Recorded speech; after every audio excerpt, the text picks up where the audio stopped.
Hola, ¿cómo les va a todos? Un gusto participar por segunda vez en esta charla del proceso de purpuración y donación de órganos. Mi nombre es Daniel Castaño, yo soy médico terapista y como actividad extensiva he estado un tiempo largo, sigo estando en todos aquellos procesos de procuración que, bueno, llegan a la asistencia del hospital donde trabajo.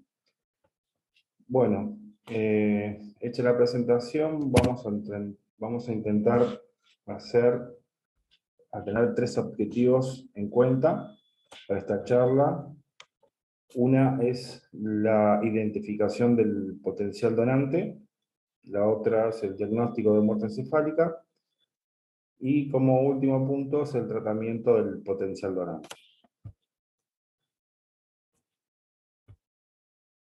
Bien. La identificación del potencial donante es una situación todavía difícil, muy dificultosa. Inclusive se han generado muchos esfuerzos por diferentes trabajos para poder identificar plenamente lo que es un potencial donante. Se generan esfuerzos enormes en países desarrollados. En nuestro país particularmente existe dentro del sistema de INCUCAI un programa que se llama Glasgow en 7, que serviría como registro, ya hace un tiempo que está esto, como registro de pacientes con una lesión neurológica que llevan a un Glasgow en 7, en donde cualquier médico de emergencias o que esté en una guardia debe notificar al INCUCAI. El daño cerebral catastrófico es uno de los conceptos globales que hace de manera general, global, tener en cuenta la lesión tanto en el cerebro como en el tronco encefálico. Y como ya había dicho antes, es muy difícil poder definir que un daño cerebral pueda llegar a devenir sí o sí, o que tenga determinados criterios en una muerte encefálica. Este estudio marca esa situación en líneas generales, y una cosa que subraya mucho es esta situación de la autoprofecía cumplida.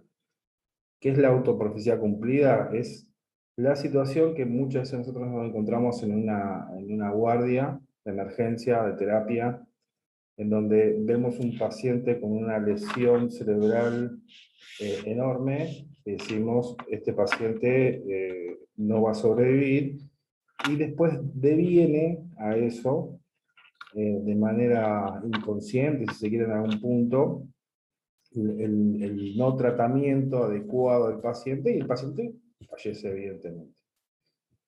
Eso habla y subraya mucho esto de este estudio, sobre todo con respecto a la autoprofecía cumplida. Está lindo, si bien es un estudio viejo, es un estudio lindo de poder ver. Conforme a lo que estaba diciendo recién, los factores pronósticos no son más que los que ya tenemos, los que están validados, y que son de habitual práctica dentro de lo que es la atención de un paciente neurocrítico. TEC grave, edad, Glasgow bajo, presencia de hemorragia subaracnoidea, hipertensión craneal refractaria. O sea, son todos puntos que suman para tratar de identificar o afinar la identificación del potencial donante.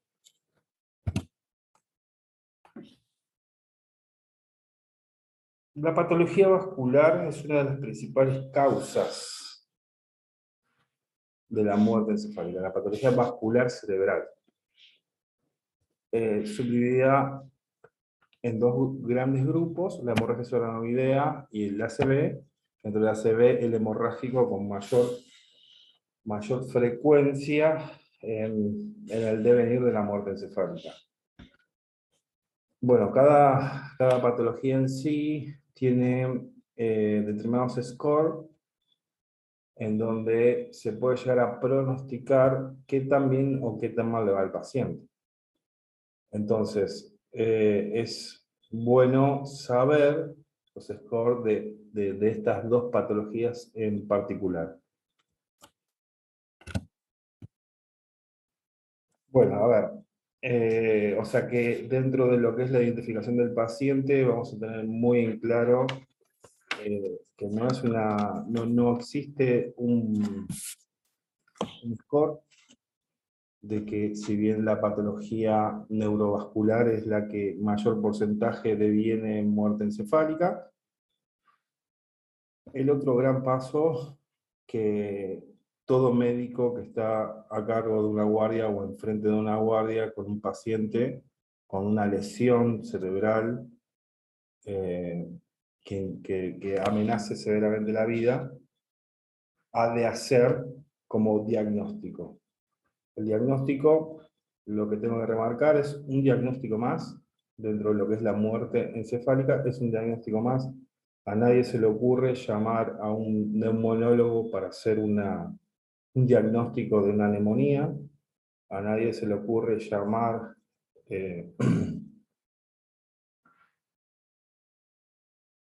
a alguien más como para hacer un diagnóstico en el proceso de la guardia. Sí, para afinarlo, sí, tal vez sí, pero para definir cuestiones bien específicas, no. Entonces, el diagnóstico frente a un paciente con una lesión devastadora cerebral, lo vamos a intentar ordenar para que pueda ser preciso. Lo primero es la causa. Si no tenemos la causa, no podemos hacer diagnóstico. Es así de sencillo. O sea, no podemos seguir avanzando en el diagnóstico. Si la lesión sea traumática, sea vascular, sea tóxica, sea infectológica, tiene que estar. Si no, es imposible poder definir el diagnóstico de muerte encefálica. Como segundo gran paso, y tal vez esto es hasta en algún punto demasiado obvio, pero hay que tenerlo en cuenta, son los prerequisitos. ¿Qué son los prerequisitos? Son todas las situaciones de signos vitales estables. Signos vitales te da tensión arterial adecuada, temperatura adecuada, hago referencia con 32 grados o más, buena frecuencia cardíaca, buena saturación. No tiene nada que ver que el paciente esté intubado, no tiene nada que ver que tenga noradrenalina, tiene que estar las condiciones estables, con signos vitales estables, como para poder dar el otro paso, que es el pesquisaje clínico, que es donde nosotros habitualmente nos encontramos o tenemos que hacer. El pesquisaje clínico neurológico no puede ser, o como requisito, tiene que tener en cuenta la cantidad de droga, de sedación y de relajantes musculares que haya tenido el paciente. Si uno no cuantifica la cantidad de droga, de sedación y de relajantes musculares llegado el caso, no puede realizar un examen neurológico. O sea que para hacer un pesquisaje clínico neurológico de un paciente con una sospecha de muerte encefálica, se debe tener en cuenta la cantidad total desde el inicio de sedación y de relajantes musculares. Bien, el otro gran paso clínico es, una vez efectuado lo neurológico, en donde nosotros vamos a valorar reflejos, es el test de apnea. El test de apnea es otro reflejo que lo que va a evocar o va a llamar es al disparo del tronco encefálico. ¿Cómo se realiza eso? Es poniendo al paciente en una situación con una CO2 de 40, le brindamos oxígeno y a los 10 minutos volvemos a tomar otro gas en donde tenemos que ver el resultado. ¿Qué hace esto? Si el paciente no tiene respuesta del troncoencefálico, no va a realizar ningún tipo de disparo el troncoencefálico, y por ende vamos a inferir de que el troncoencefálico no está.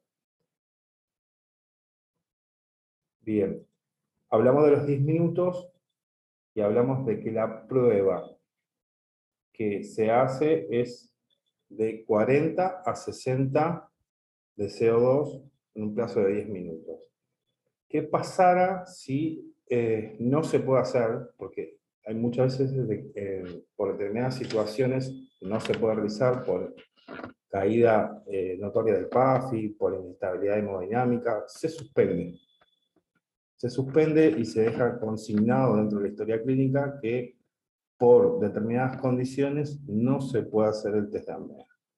Hay determinaciones específicas y especiales que están relatadas dentro del protocolo de lo que es el ICUCAI, que hacen referencia al no poder hacer o cómo realizar en situaciones especiales el test de apnea. Pero es un gran punto, yo diría uno de los puntos fundamentales que se exige a la hora de la evaluación clínica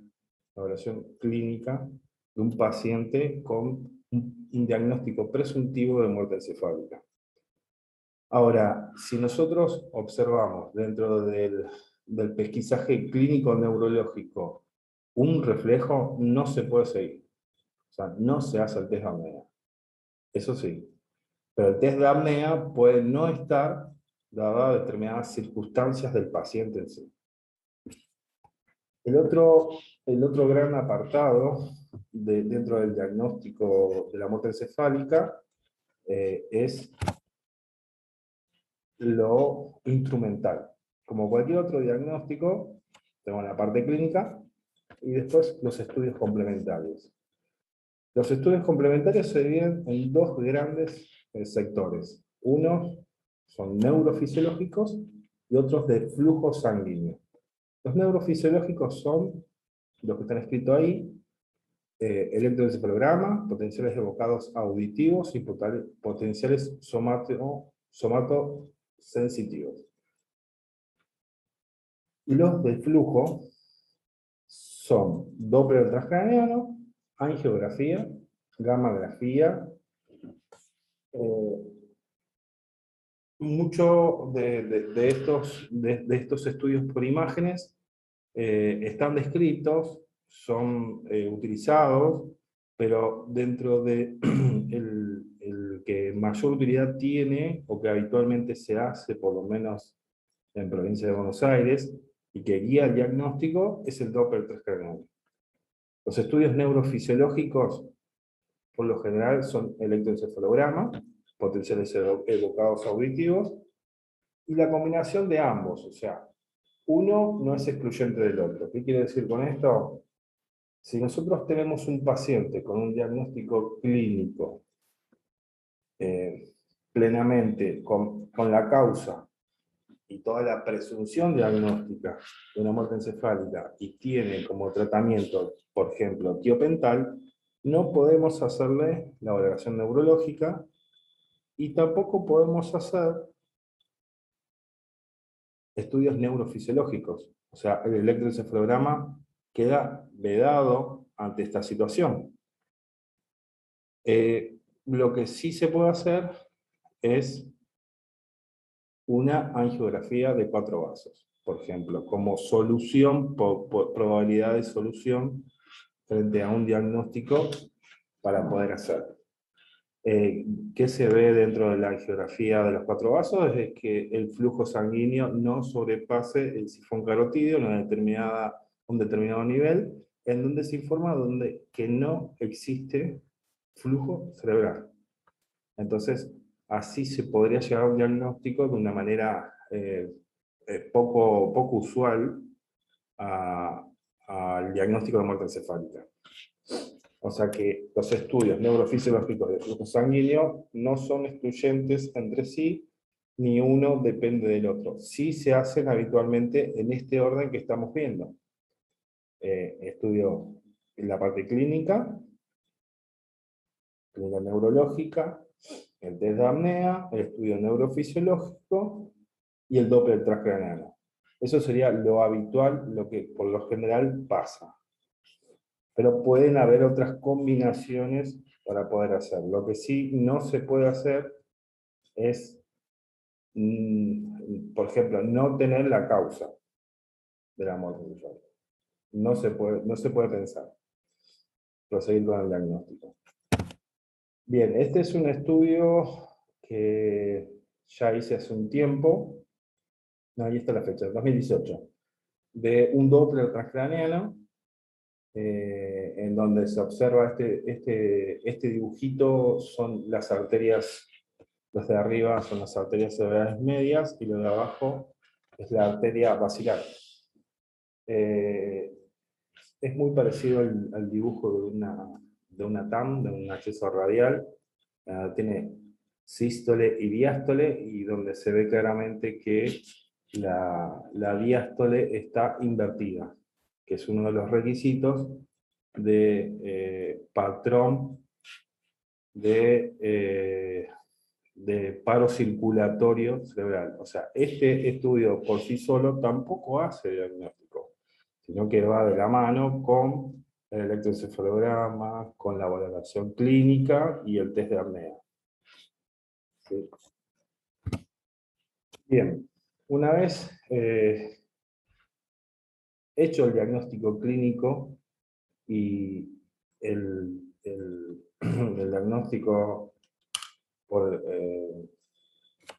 electroencefalograma y Doppler, nos tenemos que entrar en el tratamiento, que era el otro de los puntos objetivos de esta charla. Básicamente se puede decir de que son 4 los grandes sistemas más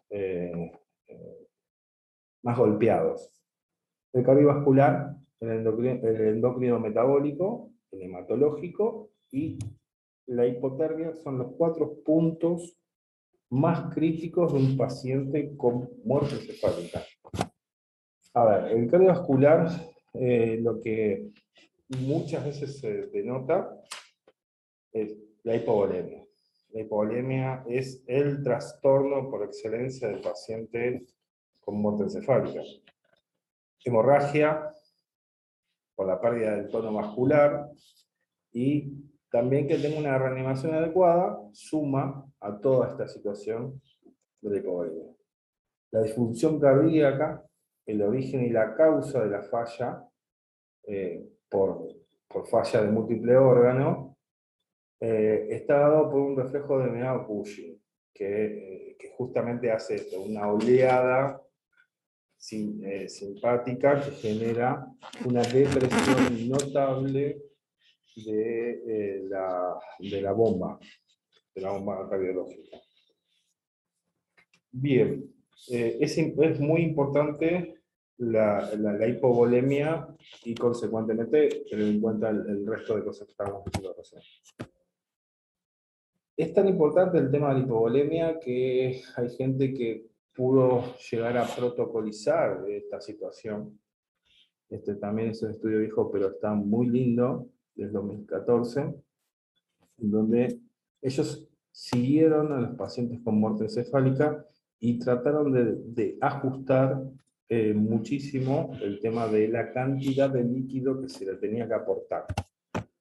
Este es un protocolo, una forma de poder llegar a definir qué cantidad de líquido y cuándo lo iba a necesitar. Y la conclusión sería que la hipovolemia es uno más de los problemas que pasan dentro de lo cardiovascular, y que tiene que ser muy muy seguido, muy monitorizado. Pero no solo el hecho de no poner determinada cantidad de líquidos es malo, sino que el exceso de líquidos también es un problema. ¿Cuál es el mayor inconveniente? Aparte de los problemas de extravasación de líquidos y edema de órgano y caída consecuente de PAF y edema de los intestinos, edema en el endotelio vascular, de la cantidad de líquido, el inconveniente más grosero es la hemodilución, y no solo de la hemodilución de la sangre, sino para la muestra. ¿Qué muestras? La que tenemos que tomar cuando empezamos a compatibilizar a los pacientes con un futuro receptor. Porque el hecho de que se hemodiluya mucho sin el adecuado rescate del grupo y factor, de los marcadores serológicos, que tiene el potencial donante, es la verdad que un problema serio, a tal punto de que esto está muy seguido y muy visto, porque genera dificultad para los complejos de histocompatibilidad, para llegar a pruebas de definiciones infectológicas que posteriormente puede llegar a tener el receptor. Entonces, acá se propuso por la FDA cómo poder definir de que la muestra está hemodiluida o no. La divide en dos grandes partes. Una en coloides y en otra en más cristaloides que están en horas, y la otra es de acuerdo al volumen plasmático y el peso del donante. En definitiva, es este cálculo, sea cual fuera, tanto la como por lo general, se define como alrededor de un paciente promedio que pesa unos 80 kilos,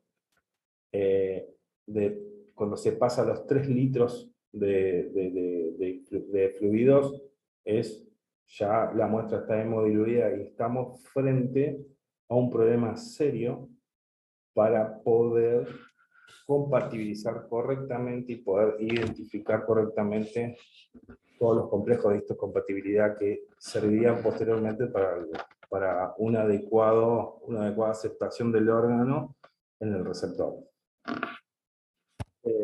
Bien, también hay otro cálculo propuesto, que básicamente es lo mismo, pero está bueno que lo sepan y que lo vean, y tener en cuenta esto, de que si nosotros identificamos a un paciente como un potencial donante de muerte encefálica, lo que tenemos que hacer en primera instancia, obviamente, llevar los prerequisitos, o sea, los signos vitales, y posterior a eso, sacar sangre como para poder llegar a realizar una correcta agrupación y para que posteriormente se puedan hacer, para que no se hemodiluya la muestra, básicamente.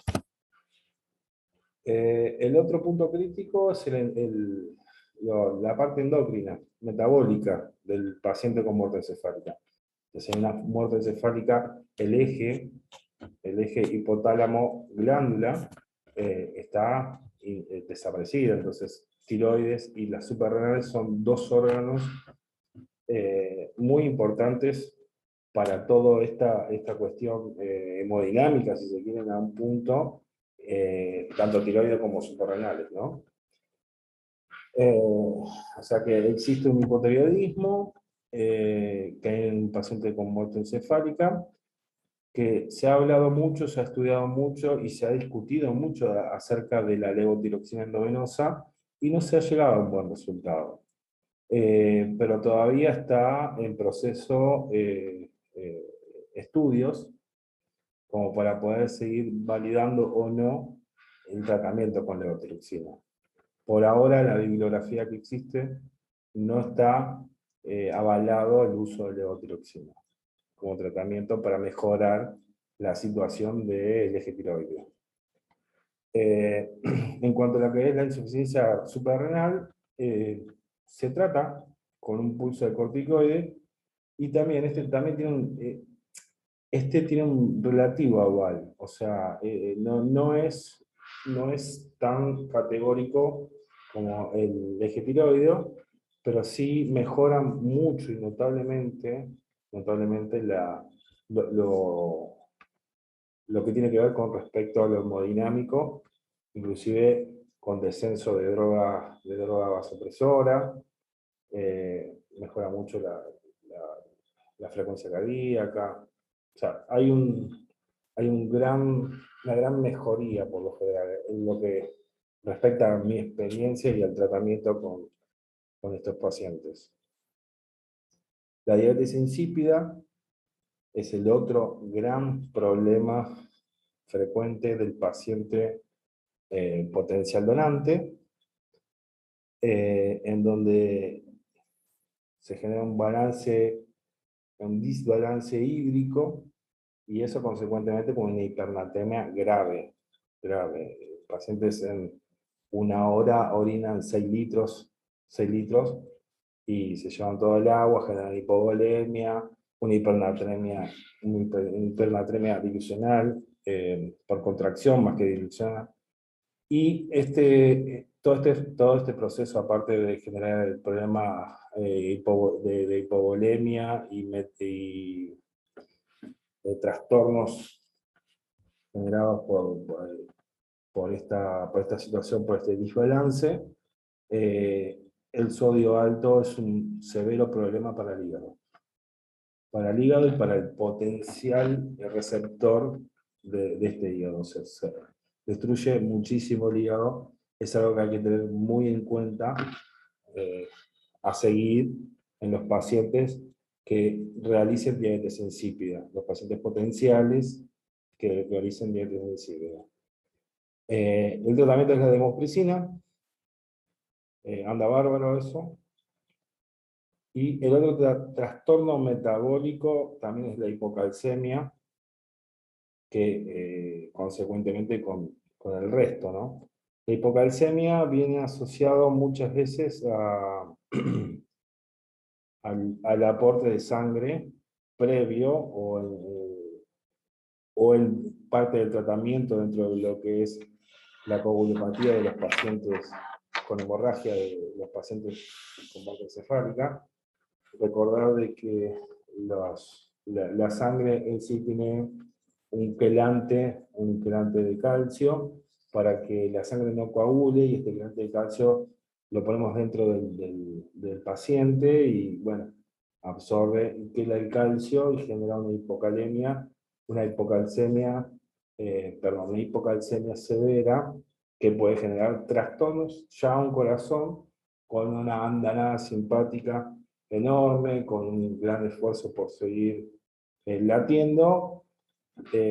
Es otro punto más como para que las cosas no vayan bien. En cuanto a lo hematológico, la trombocitopenia y la hemorragia son los dos grandes puntos a tener en cuenta, y que puede haber una coagulación diseminada. La hipotermia. Acá nos vamos a detener y vamos a ver, por experiencia, puedo decir que la hipotermia es un problema serio, de que los pacientes potenciales donantes o cualquier otro paciente que esté en una guardia, por lo general, se nos olvida y lo dejamos desnudo en una camilla, enfrente de un aire acondicionado, o en invierno, después de un trauma viene y se lo desnuda, obviamente para ver las heridas, para evaluar, para hacer el examen completo, y nunca se los tapa. Y pierden temperatura de manera tremenda en poco tiempo. Recordar estos puntos de que, primero, que no se puede evaluar un paciente, como habíamos dicho, como requisito a partir de menor a 32 grados, porque a partir de ahí comienza la reducción de oxígeno general. A partir de los 30 aparecen las fibrilaciones auriculares, 28 las fibrilaciones ventriculares, después tienen una alteración severa en el ácido, en los gases, y ya cuando pasa a 24 hay una hipotensión y bradicardia severas y refractarias que son difíciles de revertir. Ahora, ¿por qué puse esto? Porque ¿se puede seguir? Sí, se puede seguir, pero después de esto, en un paciente con mal reanimado, con mucha noradrenalina, si está frío y vamos a hacer la autoprofecía cumplida, se va a morir. O sea que el punto es que pueda estar con una temperatura adecuada para poder preservar la mayor cantidad de órganos en buenas condiciones como para que se pueda seguir el proceso. Otra cosa también importante, está la ley 27.447, la llamada Justina por la chiquita que falleció esperando su corazón. Se ha hablado mucho, se ha discutido mucho, la gente del INPUCAI con asesoramiento legal ha dado muchísimas charlas, nos ha asesorado con respecto a esto, pero el corazón de la ley básicamente lo que termina intentando hacer o definir es que un paciente es potencialmente donante si no expresa su voluntad, y que el otro gran punto importante de esta ley es que simplificó de manera enorme todo lo que es el proceso de intervención judicial, que era bastante engorroso. Bueno, en resumen vamos a decir esto, que frente a una lesión devastadora cerebral, tener la causa, cuantificación de drogas, requisitos óptimos, notificación al INPUCAI que entra dentro del programa Glasgow 7 o menor, Glasgow 7, verificar la voluntad del paciente o no, que tenga o no tenga, qué clasificación del riesgo epidemiológico tiene, muestra de PCR, COVID, el laboratorio, grupo y factor, sanguíneo, hemocultivos, minival, llegado el caso si tuvieran la posibilidad de poder hacerlo, examen clínico, el examen neurológico y el test de apnea, y posteriormente, si no están en un sitio en donde haya un neurólogo, esto queda en manos de la gente del INPUCAI, que pueda acercar a un neurólogo. Es más, lo hacen, si hacen el llamado o la notificación de un paciente con un Glasgow 7 con criterios clínicos de muerte encefálica, llaman al neurólogo, el neurólogo se traslada, va con un equipo y puede hacer las pruebas electrofisiológicas. Si tienen un Doppler traccioneno sería óptimo poder entrenarse y poder definir la parada que tiene la arteria cerebral. Obviamente la comunicación familiar es fundamental, más allá de que la ley autorice que si no es donante es un potencial, si su voluntad no fue expresa, es un potencial donante. Obviamente la comunicación familiar es fundamental para poder comprender toda esta situación. Y el llenado de brillas y signos vitales y control de balance hídrico y temperatura corporal.